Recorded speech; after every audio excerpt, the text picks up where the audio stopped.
the Python Web Apps Q&A.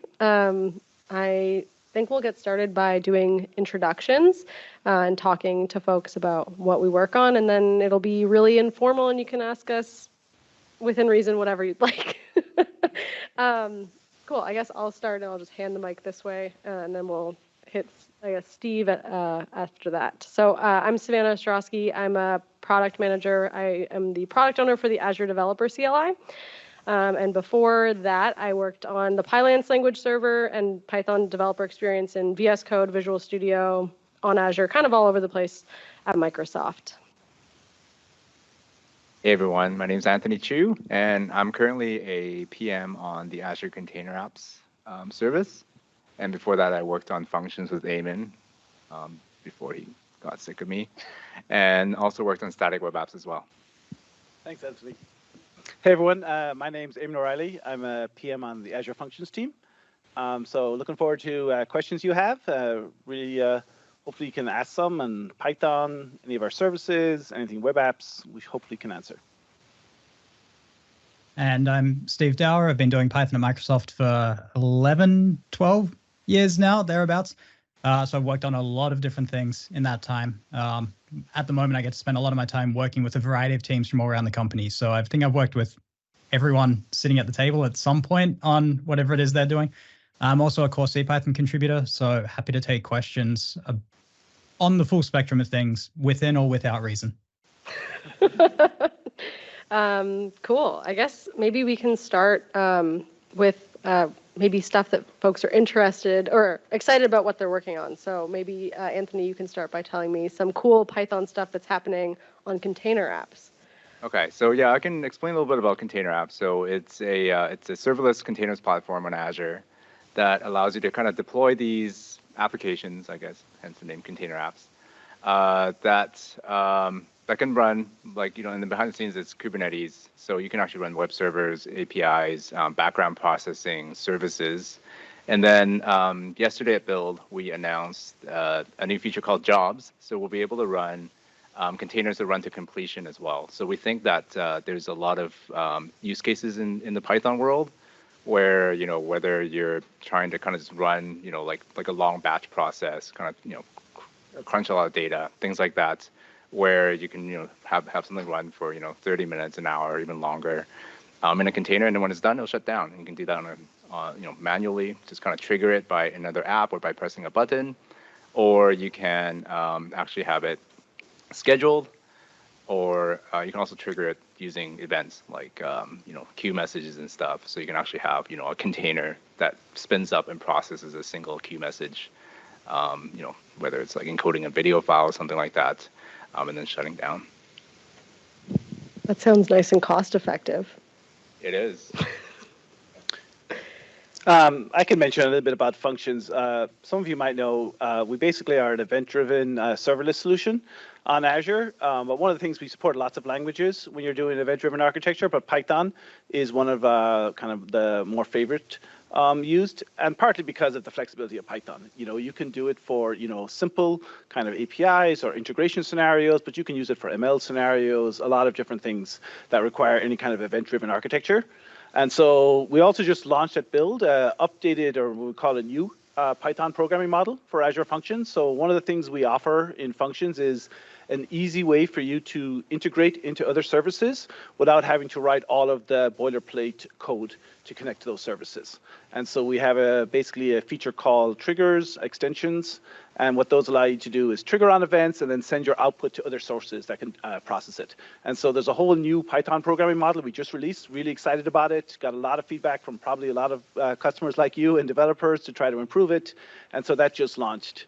So yeah, I love on the Python side, and I think one of the nice things was my son was doing high school, and the first course they used was Python. And so having kind of Python as my job, but then seeing my son and how kind of prevalent it is getting in education as well as out in the industry, it's just nice to be able to kind of be involved in the ecosystem. So really excited about it, and hope you guys are as well. Sweet. Steve, is there anything cool happening Python on Windows? Well, or anything in general, really. And anything in general. I mean, so the biggest thing at Build that I've been most involved in is the work on Dev Drive. And that's actually been very, I guess, driven by a number of Python benchmarks. It is one of the biggest kind of complaints that people have around Python is just the simple speed of when you just write something in it and it doesn't run all that quick. So it's been great. We've got an entire team that's adjacent to me working on the CPython interpreter and just making everything run faster. And they've been getting some really big gains from kind of the core interpreter over the last couple of releases. But to be working closely with Windows and getting improvements made to the file system, to Windows Defender, features like Dev Home and Dev Drive is really exciting stuff going on. I know it's not strictly web apps, but I'm sure you'll all get to use it as well. Awesome. I guess I could also say something about the Azure Developer CLI, because that's what I work on. The Azure Developer CLI, if you're not familiar with what that is, and to be clear, that's not the Azure CLI, it's a different product. But the AZD, or Azure Developer CLI, aims to help developers get their applications up on Azure super easily using high-level application developer-friendly commands. So instead of you interacting with kind of atomic Azure resources, or dealing with resources, passing in a bunch of flags, parameters, all that stuff from the command line, we use a more declarative model that uses infrastructure as code and allows you to use high-level commands like initialize, provision, deploy, up, down, all that good stuff. We support Python, but also JavaScript, .NET, Java. So if you're doing kind of multi-language apps or anything like that, fully supported with AZD. So yeah, I'm pretty excited about AZD in general. We GA'd AZD yesterday at Build. And if you caught Scott Guthrie's keynote, AZD was used to deploy that ChatGPT plugin that was shown, which is pretty cool. So that repo is fully open source too, so you can definitely check that out. But yeah, just kind of enjoying the GA buzz around AZD right now before getting back to the grind of more feature development. So yeah, cool.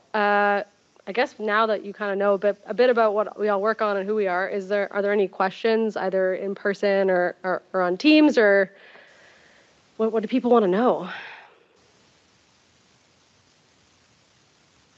The online group has gone to 99 plus for me, so I have no idea how many people we have in here. Yeah, I don't know either. But I think we're beating your in-person room now. Yes, that is. Oh, we have 115 attendees online. Excellent. I have not seen 115 reactions yet, though. So can everyone who's watching right now online go up to the react button? You should have it somewhere near the top of the window and just pick one of those emotes. I want to see it. I want to see the screen just covered with love hearts and claps and thumbs ups and everything. Oh, we're seeing even someone with their camera on as an avatar clapping. That's really cool. I've never seen that before. Awesome. Cool. And I believe the way to ask a question if you are here online off? is to raise your hand, and we will need you to raise your hand first so that we can get you unmuted. I believe that's how it works in here. So usually when I'm working on something in cloud, I'll start with Python and an Azure function. That's until I have a reason that that's not going to work. That's how I solve most of the problems that I try to work in. As I look at doing things in container apps or a Python thing in Kubernetes or anything like that, what are you guys leaning to as the best kind of runtime as we're talking about Flask and Django, or is there something else, or what's that landscape looking like for someone that's used to just the freedom of a Azure function? You want to start? You can do it. Okay. Yeah, so there's quite a few different places that you can run, especially because you're just running a container. You can really just containerize your app and run it anywhere. So it sounds like you're running some web apps. So you can start with Azure Web Apps. There's a way to run containers on web apps pretty easily. But if you think that you would have a need to kind of grow and actually have multiple web apps and APIs working together, maybe like in a microservices kind of an architecture, then container apps would be a better way to start. You can still deploy a single app to that, but then you can start growing and deploy other APIs and things like that, as well as jobs that we announced yesterday. So that you can kind of build out this solution that you can have out of a bunch of serverless compute. And then you can mix in some functions in there as well. Yeah, definitely. I would follow up on that. We just did launch at Build. Functions is also available on container apps. So you can deploy functions and host them on the container apps environment. And what Anthony was talking about is, when would you kind of take advantage of the container app environment and what it can do? And really, because it gives you that shared environment, you get common networking. And you have like Dapper available to you, so you can connect your services very easily. And so if you are building a microservices architecture where you need those components to work seamlessly together, then that's really where it's going to shine for you. And so when you kind of think about it, if you have a single purpose, you could still deploy it there, but you don't need to. You can run it in our serverless function service. But if you have a solution where they need to work together, then the container apps is a very good option in that scenario. And so that's kind of where one of those triggers. And then obviously the benefits of the containers is, functions gives you the management, from the infrastructure all the way through the framework. So we install Python language runtime for you. We update it. We do everything. So you only have to write the code and give it to us. And then all of the management is taking place. But obviously you have some constraints because we're managing it. Whereas in the container world, you own those constraints. And so you can install other things into that container that may not be available in functions. So that kind of gives you that extra flexibility you might need as well. I was just going to read a question we have in the chat. So we have a question. So Python support on local desktop for cloud development of AI models. What is the best approach? Anyone want to take that? Steve, you look like you're thinking. I mean, I've had the benefit of a couple of extra minutes to think about this one compared to you guys, but I feel like there's so much personal preference that goes into the development stage of a model that we wouldn't really have a strong recommendation. Certainly, I think a lot of people would choose to go fully cloud for that, either in something like Codespaces or Azure ML, are both suitable environments for doing that don't require anything on the local machine. Or if you're working entirely locally, then again, it's all of this stuff runs fine on Windows. It runs fine on Linux. You could run it in WSL. You could run it from VS Code. You could run it from Visual Studio if you want. There's so many options that I don't know that we have a really strong kind of preference or recommendation for that.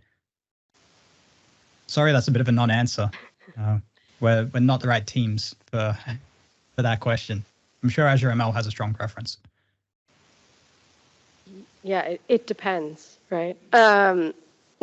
Okay, we also have another, I think this is a clarifying question for something you said earlier, Eamon. When you said web apps opposed to Azure containers, you mean the app service resource, right? Yeah, I think that might have been me. Yeah, so I was actually, answering in specifically on containers. Actually, forgot if Patrick actually asked whether it was, like you wanted to containerize your workload or not. But even when we just talk strictly about containers, yes, I'm talking about within app service, you can run web apps for containers, which means you can run a web app that's actually behind the scenes running a container, as opposed to using Azure container apps. Cool. We also have another question about Power BI and Python. I don't have any insight into that. Steve, maybe you? I love the support that we have in Power BI desktop. It'd be great to get into service. I think it's just a prioritization question. And yeah, absolutely. The question is for a different team. And the more people who ask that team the question, the more likely it is to happen. I think it's just one of those situations where when they see the demand, they will jump at the opportunity to give you what you're clamoring to have. And yeah, if you've got any connection directly to Power BI through an account manager or anything, then I would say go through that path. I will let them know next time I speak to them that people want it, but I say that to everyone about Python, so people have stopped believing me, I think.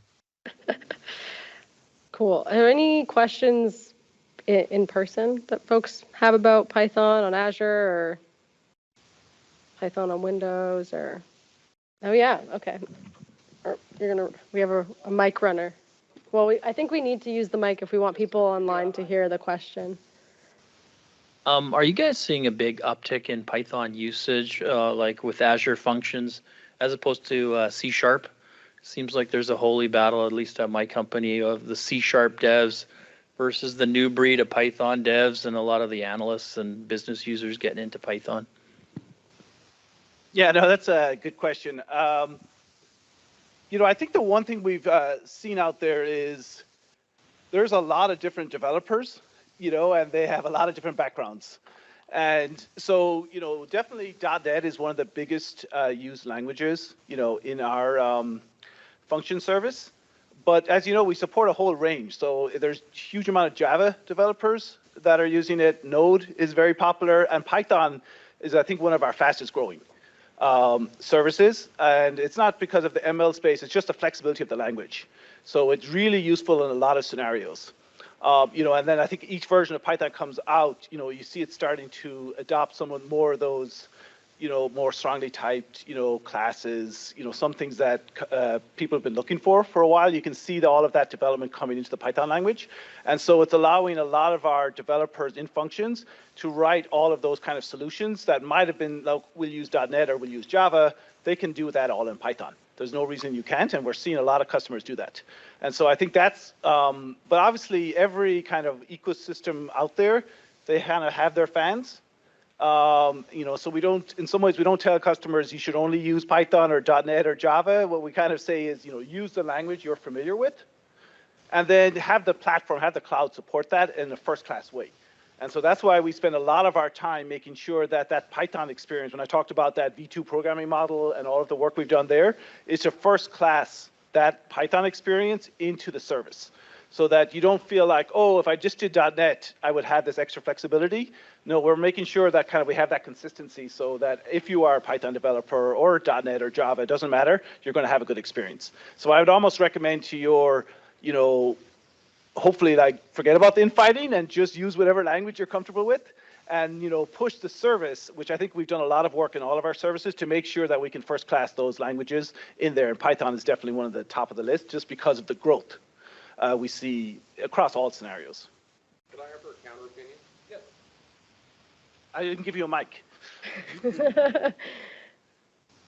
So I do agree that people should work in environments in which they're comfortable and all of that, but especially if you're trying to figure out where to start, I think especially for something like Azure Functions or Lambdas, the C# world has so much history around it and so much great things that solved things that were very, very hard problems to solve. And they start with object orientation and shared state, and they have a lot of support for threading and very complex operations. Python is naturally very linear. You do A and then you do B, then you do C, then you do D. And you have to really, really work hard to be able to do things like threading in Python.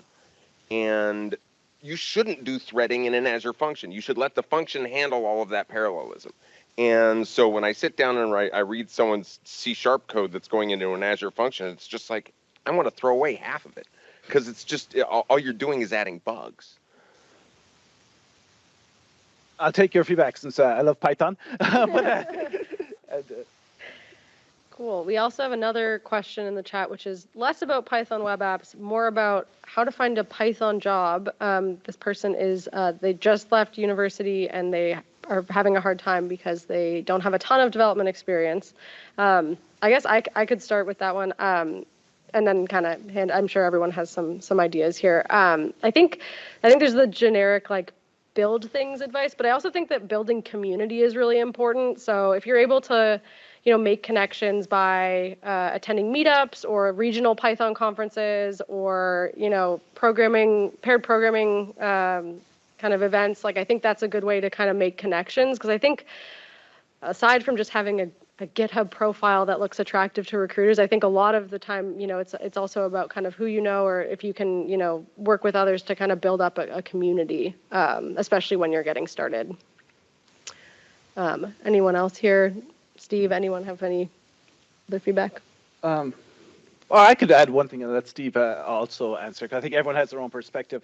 I do, one of the things, at least when I was starting out, is trying to, get engaged with other developers, and because a lot of it is that peer network that can then get you, those interviews and the ones who to contact and how to actually start to add value in a certain area.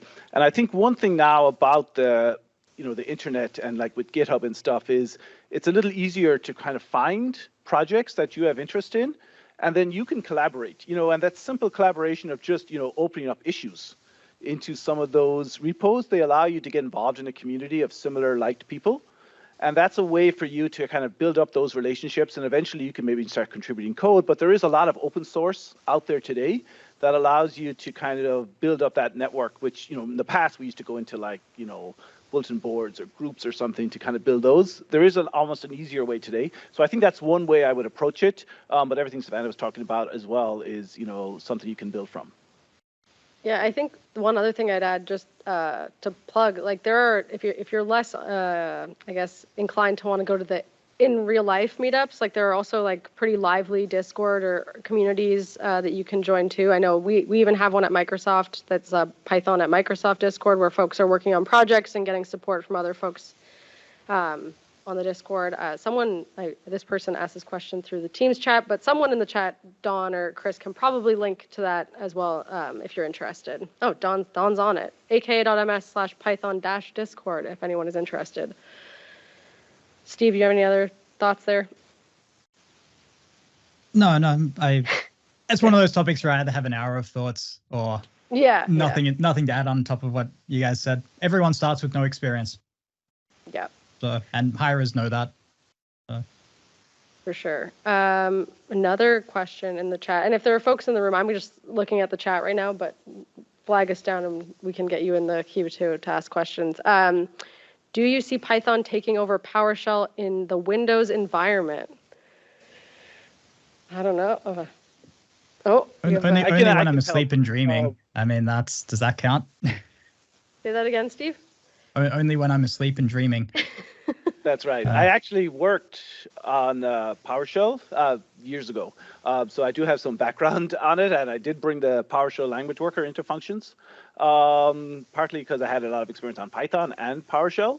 And so, it's very interesting when you think about PowerShell, because it has a language, and what they've tried to do is to combine scripting, and coding into like one language.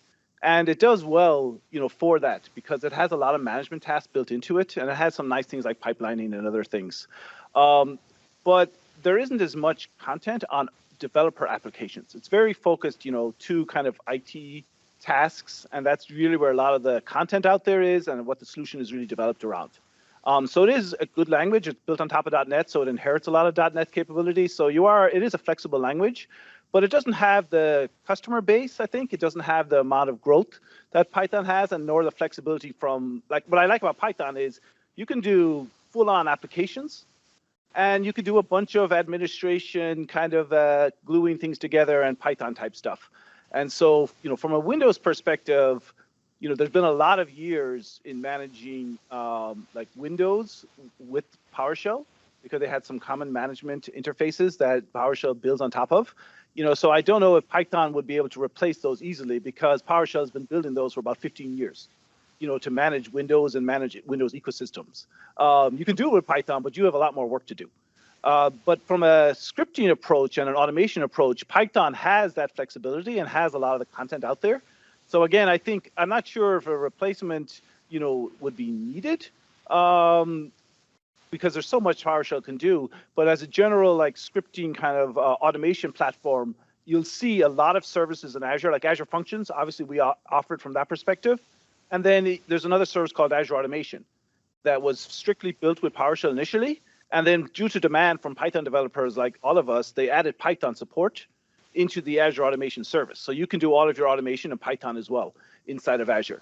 And so you'll just see that, as the ecosystem and as more and more developers and more scenarios are developed with Python, those are being first classed all the way through Azure. And so you've seen that over the last few years. So I'm not sure if it's a replacement as much as, making sure that the language is first classed into the solution. Oh, we have another question. I guess I'll run back if I can get out of here. I'm stuck. Those chairs don't move as well as you'd think they would. Is there a way to get like libraries that encapsulate for Python interaction with the Azure environment, like authentication, or if you want to create pipelines in Synapse, or you have to go like import the basics and then develop everything yourself? No, you absolutely can. It's the Azure Yeah, SDK is written in Python. The Azure CLI is written in Python. Everything that you can do through the CLI, you can do from a Python script because it's all built around Python. And for the most part, it's generated from the API specs. So you get a nicer interface. You get a nicer kind of model operation based interface around all of these APIs that exist there. But it's very extensive. It is by far one of the biggest Python libraries. It almost exceeds library. There's about 200 something components to it.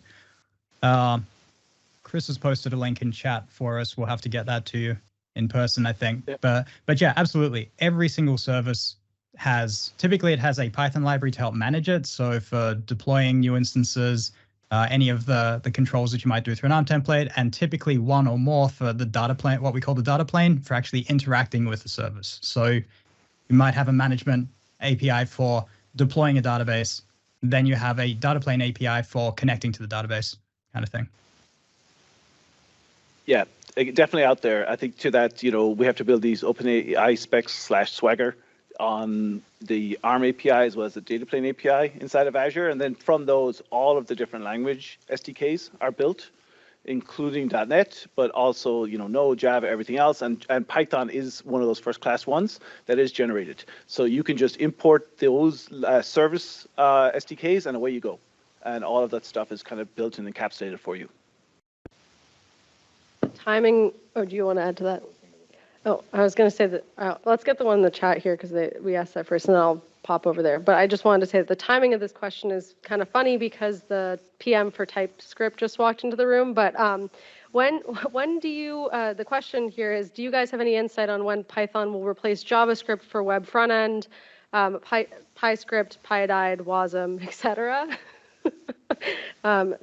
Steve, do you have thoughts coming from the core Python lens here? It sounds like you're watching the right projects, and yeah. I'm as excited as everyone else is to see what comes out of that. Yeah, there's lots of investment happening there for sure. I don't have any particular insight into any of those in depth, but yeah. Who over there had a question? Oh, okay, running back over. I'm going to trip on that, and it's going to be really funny because this is being live streamed. So I know you said there was a lot of support for different languages with Azure and web development. Are there any advantages of using Python as opposed to those other languages, like specifically in Azure and deploying those in Python? So, do you want to? I'm trying to think of a good answer. I think for the most part, there is pretty good parity between the different languages, especially the ones that we've been talking about. So I think most services, you're going to get similar experiences between them, and also tooling as well. That's how you get the same advantages you get using Python over any language. So whenever you're choosing between Python or C#, for example, then sometimes you'll want the static typing, you'll want the compilation step, you'll want to be deploying a known binary. Sometimes you want to be whacking together a quick script and having it work without having to think too much about architecture. And that should influence your choice more because by the time it gets onto any of our Azure services, they can do the same things. And so you're not going to be ahead or behind on most Azure services based on the language you choose. So it should be determined by your development process and what you want to, how you want to set about achieving the thing you're building. Yeah. And the only thing I'd add on top of that, Steve, which is definitely true, is it often is like, what are you trying to do? Like, what packages are available in Python that might not be straight, easily available in other languages? You're doing a lot of ML type stuff. Python has so many packages. You're trying to process PDFs or something else. Very straightforward. And so a lot of times, I see a lot of developers thinking about, what am I trying to do? Is there packages available that I can just use? And if there is, then Python becomes a very natural way to use it because I can interact with it. But on the Azure side, we're mostly focused on trying to make sure that the Python experience feels like first class inside of there, so you have that flexibility. Yeah, and like we're building like all of our tooling to consider kind of like, I mean, I work on the Azure Developer CLI, but we're thinking about like any developer, any workload, any application on Azure. So none of like the languages are kind of above one another or being considered more heavily. Like we're trying to meet you all where you're at so that you can focus on the actual like local application code or your local app stack and have Azure kind of support you more than like you need to make decisions based off of what Azure can and cannot support. Any other questions in the room? I'm scrolling the chat. We have some link sharing. What a nice community feeling in the chat right now. Love that. I don't have any more questions in the chat. Are there any in person?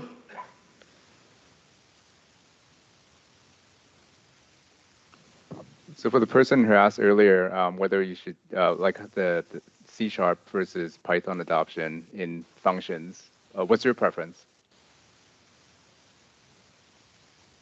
Okay, so you want us to say Python, right? So you can take it back to your company and say that that's the official response from Microsoft is use Python.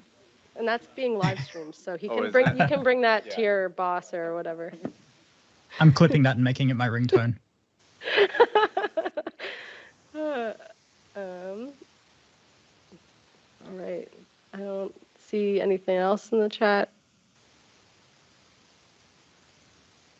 Oh, come on, virtual people, you're letting me down. Where are the questions? I'm walking back and I'm trying not to trip.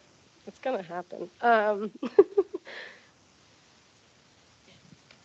You spoke about container apps against web apps. If I have a small web app, just like one-page interface, but I need to incorporate some ODBC, for instance, should I create a container and put it in a web app, or should I create a container app? Yeah, I think for that, I think you're pretty okay either way. I don't think, well, I'm on the container apps team, so I have a preference one way or another, but I don't think you should. I think for that scenario, you'll do fine with either. I think for the most part, feature parity is mostly there. You might find that there's some features that are available in web apps that aren't available in container apps yet, or there might be something that you find that's in container apps that might not be in web apps yet. But for hosting like a pretty kind of typical web app, you should be able to do pretty well in either. We also have another question in the chat. Are there any available samples that show how to connect Azure OpenAI to cognitive search? We actually have a number of code samples on the Awesome AZD website, which has a bunch of Azure Developer CLI compatible templates that show off how to use OpenAI and cognitive search to kind of build your own ChatGPT experience, so you can train it on your own data. Like I think the example that we have there is you pass in like healthcare plan information, and you can ask ChatGPT, a ChatGPT type app about your healthcare plan. But the idea with any of these templates that's on that website is that you can rip out the application code that's kind of included as a proof of concept, and then put in your own app code, whatever that looks like, and then leverage the infrastructure as code assets that are in there so that you can easily get onto Azure using AZD up, which is a command that will package your application, provision your infrastructure, and deploy your application on Azure. And so I think someone is linked, Lori has linked that, I think, which is awesome. I mean, I think we have like a good handful there on the website as well. What are our thoughts on Mojo and the future of Python that could potentially compile? I think this one's probably mine. Yeah. I just got access. It's very early to have opinions on Mojo, I will say that. It looks very exciting. They're definitely on. So as I understand it, and I've spent only a little bit of time looking into Mojo, it's a language built on top of LLVM's intermediate representation. So all the LLVM-based compilers have a front end that converts source code into this intermediate representation, and then the LLVM backend converts that into native code. Mojo is one of those front ends that takes very much Python-like syntax. It's not exactly Python, but it is very much based on Python style, and converts that into the intermediate representation, which compiles to native code, they have some bindings in there to talk to Python as well, but it's fundamentally not Python while being Python. So it's one of these languages, kind of like Python is not Python, but is kind of Python. So it's still very early days. We're not quite sure where it's going to fit in.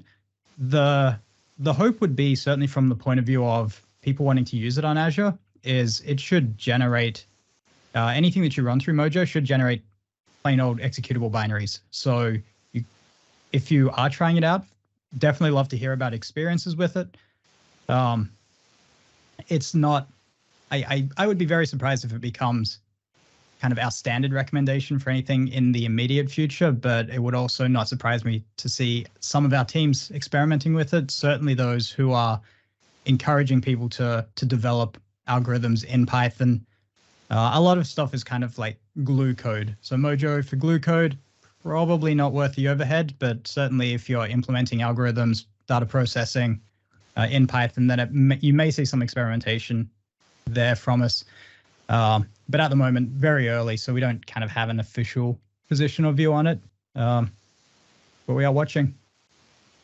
Yeah, I just got access to the playground, so I'm excited to try it out. I haven't spent any time there yet. What's the difference between passing environment variables using application settings of App Service and passing these environment variables directly in the Docker file when building the image? Will either of them suffice, or do we need both? Anyone? I guess I can take a crack at this. So the core of the question is whether we should be baking environment variables in a Docker, basically in a Docker image versus setting them at runtime. I think there's uses for both. I think you could set some sensible defaults in your container image that you might want to, have in your container image, so you don't have to set them every time. But for things like secrets, for sure, you don't want to bake them into your container images. And also, quite often, the proper guidance is that you build your container image once and you deploy them to multiple environments. And usually, you need to override those settings to make them point to the right databases and things like that. So you probably want to use a combination of both, but I think usually when you bake stuff into a container image, you're doing it because you want to set some defaults, and hopefully they're not secrets. Yeah. Any other Anthony, thoughts? do you know what happens if you set it in the container and then set it as an app setting? Do you know which one wins? The app setting should win, because the app setting should be applied like it would if you just did Docker run and just pass a bunch of environment variables. We have a question for the audience coming in. So folks here, for running Python apps in the cloud, do you prefer containers, PaaS, VM, any preferences for running Python on Azure or in the cloud? Someone says functions. Lots of functions. Okay, that's it. All in on functions. And we're done here. Stop asking. No more asking. Yeah. Yeah, 2 out of 2 doctors prefer functions. Yeah, that's going in the next exec review, right? Yeah. Any folks in the chat also feel free to chime in on that question. Oh yeah, we have another question. Yeah, we're grabbing the mic. One of the things I'm still developing an opinion on, and it's subtle, so I'm mainly just kind of looking for gotchas, is like when I'm running multiple functions that need to work in concert, and I want to go total serverless, one way would be to use the Azure SDK and invoke that function that it's depending on by name directly by an API call. The other one would be to put in a RESTful HTTP layer and call it as if it's a microservice, so that the thing I'm calling into, I don't necessarily, I call it as a microservice, not as a function. One is kind of smaller and cleaner, but the other one is more transportable. And aside from the natural trade-offs, is there any gotchas or big considerations I want to give when I'm thinking about that kind of design?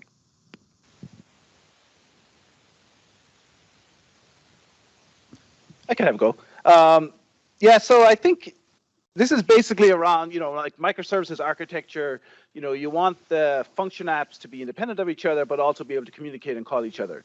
And so, what is the right way to kind of set up that environment so that they can interact with each other, but also decoupled from each other, and so that you allow the deployment. And I think, one approach obviously is to, create an API interface like you talked about, like with APIM, which will kind of guarantee the contracts and the policies between those. And so that makes it easy.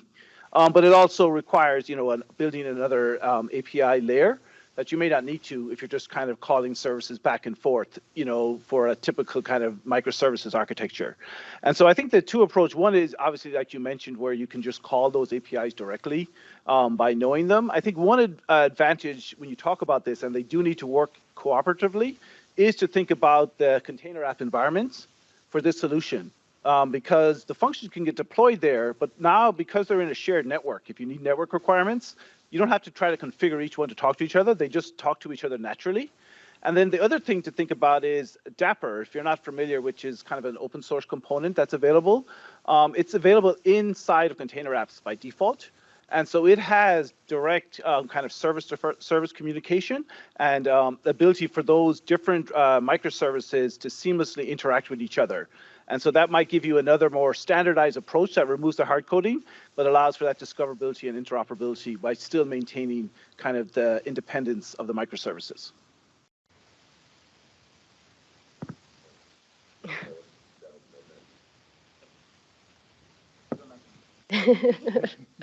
And for Dapper, that's DAPR, not DAPPR, because I know there's like other libraries and things that are called that. There's another question about whether or not there's documentation on functions with Postgres on Azure. I don't know if someone in the chat can pull something up. I don't have anything off the top of my head. For using Postgres, they might be looking for a built-in like extension, like a trigger or binding. I don't think we have one for Postgres, because I know we just launched a SQL one at Build, so like yesterday. So that's a GA. We already have Cosmos, but I don't think Postgres. So you might have to just use the standard Postgres SDK and able to do it. But it's good to hear customers asking about that, and that's one of those we can kind of add to our kind of list of extensions that people are looking for. Cool. We are 3 minutes from time. Are there any last questions or thoughts folks have for the panelists today?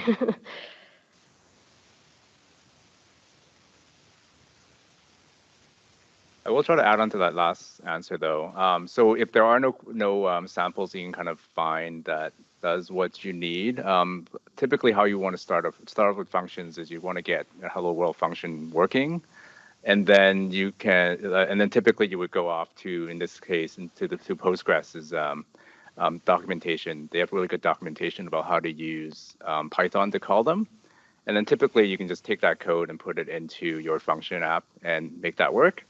And then the next step that you would take is to enable managed identities so that you don't have to store any secrets in your function app and then call Postgres using managed identity. I think all of that should be available separately in docs. Hopefully there is a sample somewhere that has them all together, but there isn't. That's the steps you can take to figure out how to get that to work. Cool. I think we have a raised hand. I'm not sure if we have to unmute you or you can unmute yourself. Maybe I can unmute.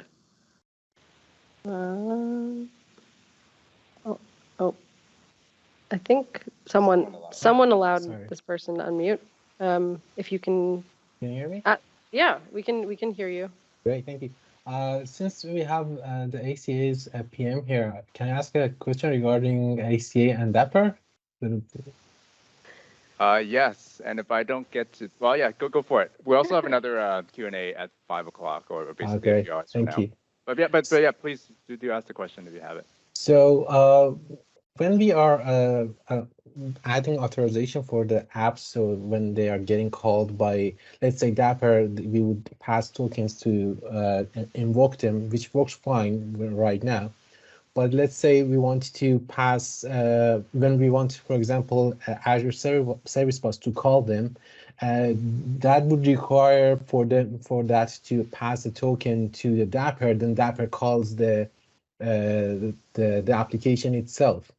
And I saw that this was going to be on your new release in the roadmap, but I don't see it as an item there. I was thinking, are you guys working on it, and when that would be available or something? I'm actually not totally sure whether or not that's on a roadmap. We have a separate PM, Nick, who works on Dapper and also Dapper on container apps. So I don't know if there's a way for you all to reach out to us individually, but if you ask a question, maybe in Q&A, we can copy it too and give it to Nick. Yeah, that sounds good. Yep. Yeah, and then and then we'll try to get you an answer. Great, thank you. I think we're at time. I think that's the end of the panel. Somehow 45 minutes already went by. But yeah, thanks for attending, folks. It was great chatting. I think most of us are, if you're in person, we're around for the rest of the day. And then I think most of us are on like Twitter or GitHub or whatever. So somewhere on the internet. So definitely reach out if you have questions. But yeah, thanks so much for tuning in. Thanks, everyone.